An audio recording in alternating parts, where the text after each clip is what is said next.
Today we are going to discuss when it is a good idea to trade material. I have often heard grandmasters say not to force trades.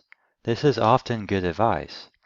Whenever you force a trade, you often lose a couple of tempos moving your pieces around to trade them off. You can also worsen your position if you trade off a rook and lose control over a file, or if you trade off a really good piece for a really bad piece. How to trade and when to trade pieces is a very important concept in chess. Let's take a look at this position. Should Magnus Carlsen, who is black here, trade his bishop on b4 for the knight on c3? What happens if Magnus does make this trade? Well, let's take a look at this. If Magnus Carlsen were to play bishop takes c3, this trade would lead into a bishop of opposite colored endgame. Magnus Carlsen is a higher rated opponent and tries to win every game. This would not be a good trade because bishops of opposite colored endgames are very drawish. There are also many tactical reasons why Magnus Carlsen should not go into this endgame. Let's take a look. So if Magnus were to simply try to win the pawn on c3 and be up material, well, it's not very good. White can simply play rook to d6 and is completely winning by force.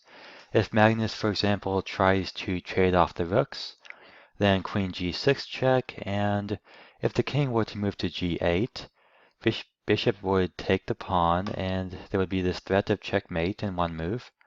The really only way to defend it is rook to e7, and then white would simply win material and still possibly checkmate black here. So that's not very good. Maybe what about king to f8? Let's try that move.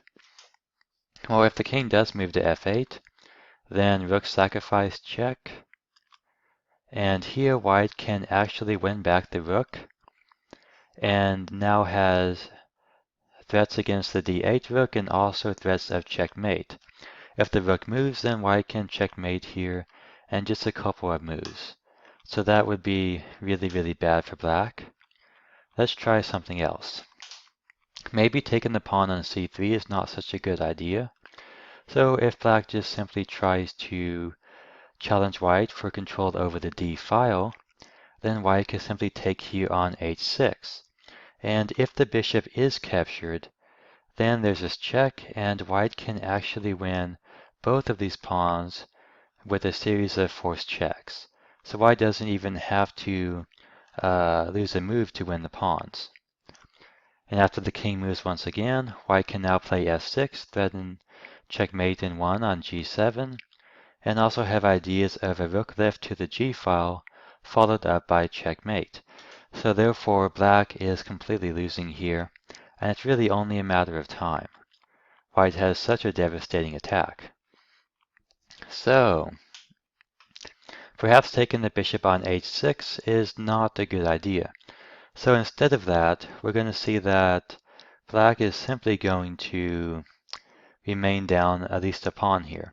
Black could try to move like queen to c5 check, and then maybe drop the queen back here to try and defend, but black's position is just very passive.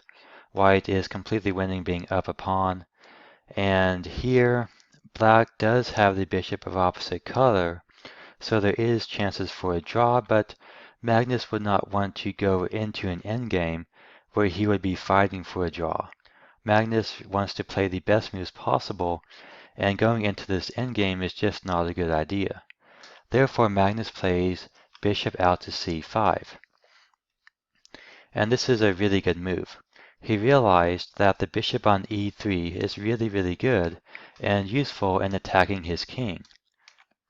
Therefore, he forces a trade of bishops in order to stop white's kingside attack and thus make his king much safer. This is a very important concept. Often we can prevent or neutralize a devastating attack by forcing our opponent to trade off one or more of his attacking pieces. You have also learned from this game when it's a good idea to trade pieces and when it is not. Go ahead and click the like and the subscribe button for more great content like this, and thank you for watching.